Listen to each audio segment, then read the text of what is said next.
দক্ষিণ এশিয়ার সবচেয়ে দুর্নীতিগ্রস্ত দেশ বাংলাদেশ।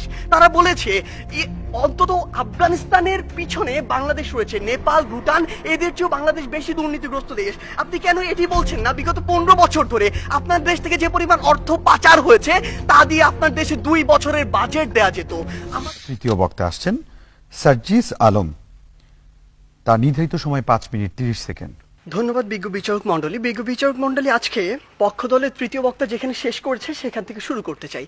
তিনি মাত্র বললেন যে ওয়ার্ল্ড র্যাঙ্কিংয়ে পাকিস্তানের 9টি বিশ্ববিদ্যালয় রয়েছে, কিন্তু সবচেয়ে দুঃখের কথা সেটি পাকিস্তানের মতো রাজনৈতিকভাবে এত বড় একটি অস্থিতিশীল দেশেরও যখন 9টি বিশ্ববিদ্যালয় 1000-এর মধ্যে র্যাঙ্কিংয়ে থাকে বিশ্বে, আমার বাংলাদেশের 3টিও থাকে না। আমার বাংলাদেশ এ কারণেই সফলতম হতে পারে না। তিনি আজকে বললেন আমরা নাকি আমাদের যে স্বপ্ন সেটিকে বিশ্বাস করি না। আমরা একটি দেশ নিয়ে যখন কথা বলবো তখন শুধু স্বপ্নের উপরে ভর করে থাকতে পারি না, ওই আবেগ দিয়ে চালিত হতে পারি না। যদি আমার স্বপ্নকে বিশ্বাস করেই আমি দক্ষিণ এশিয়ার মধ্যে সফলতম হতে পারতাম তাহলে এত ছোট স্বপ্ন দেখতাম না, আমি পুরো পৃথিবীর মধ্যে সফলতম হওয়ার স্বপ্ন দেখতাম। কিন্তু স্বপ্ন এবং বাস্তবতার মধ্যে অনেক পার্থক্য রয়েছে। আজকে তাদের 3 বক্তা যে তথ্যগুলো দিয়ে গেলেন, তাদের তথ্য অনুযায়ী 1971 থেকে আজকে 2022 সালে এসে বাংলাদেশ প্রত্যেকটি ক্ষেত্রে উন্নত হয়েছে। হ্যাঁ, আমরা বিশ্বাস করি উন্নত হয়েছে, কিন্তু দক্ষিণ এশিয়ার অন্যান্য দেশ কিংবা পৃথিবীর অন্যান্য দেশ কি বসে রয়েছে? বিজ্ঞ বিচারক মন্ডলী একটু লক্ষ্য করুন, 2020 সালের তথ্য মতে বাংলাদেশের যে অর্থনীতি এটি হচ্ছে বিশ্বের 35তম বড় অর্থনীতির দেশ, যেটা 2035 সালে গিয়ে হবে বিশ্বের 25তম বড় অর্থনীতির দেশ।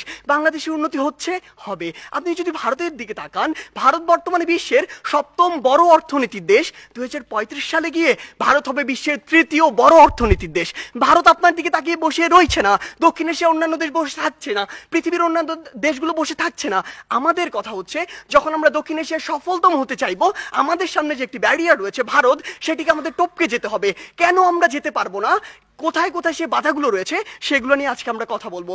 তারা আজকে বললেন আমরা আন্তর্জাতিক অনেক স্বীকৃতি পেয়েছি। হ্যাঁ, আমরা অসংখ্য স্বীকৃতি পেয়েছি, কিন্তু আপনি এটি কেন বলছেন না যে ট্রান্সপারেন্সি ইন্টারন্যাশনাল 2021 সালে বলেছে দক্ষিণ এশিয়ার সবচেয়ে দুর্নীতিগ্রস্ত দেশ বাংলাদেশ।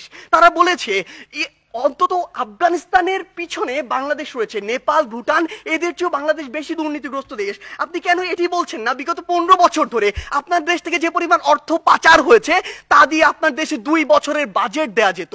আমাদের সমস্যাগুলো এই জায়গায়। আপনি শিক্ষা নিয়ে কথা বলছেন, বাংলাদেশের শিক্ষা খাত যদি লক্ষ্য করুন, পৃথিবীর কোনো মধ্যম আয়ের দেশ, স্বল্প উন্নত দেশ কিংবা উন্নত দেশে জিডিপির মাত্র 2% শিক্ষা খাতে বরাদ্দ দেওয়া হয় না, বাংলাদেশে মাত্র 2% দেওয়া হয়। শুনে অবাক হবেন, এই 2%-এর অধিকাংশই চলে যায় আমাদের ওই শিক্ষক, কর্মকর্তা, কর্মচারীদের বেতন দিতে।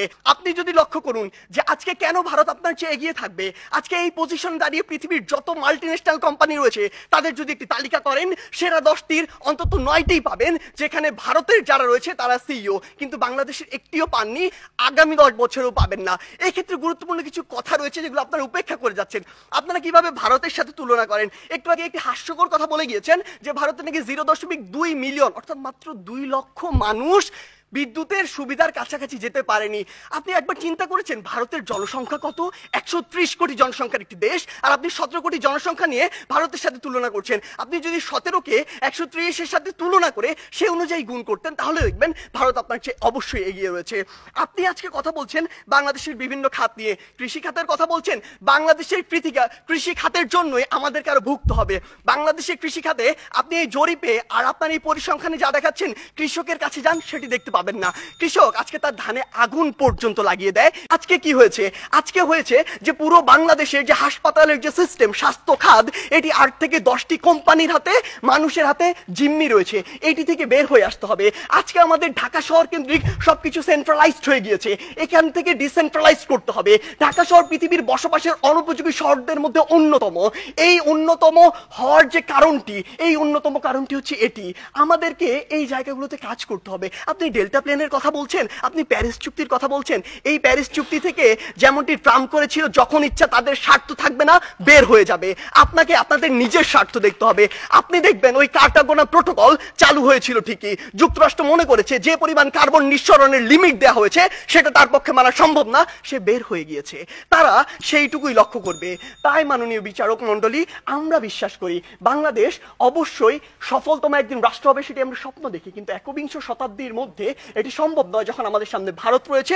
সম্ভব হবে যদি আমরা যে সীমাবদ্ধ ক্ষেত্রগুলো দেখিয়েছি সেগুলোতে কাজ করতে পারি। আমরা প্রত্যাশা করি কোনো একদিন আমাদের প্রজন্ম বাংলাদেশকে সফলতম রাষ্ট্র হিসেবে দেখবে। ধন্যবাদ বিজ্ঞ বিচারক মণ্ডলী। আজকের বিতর্ক প্রতিযোগিতায় আগত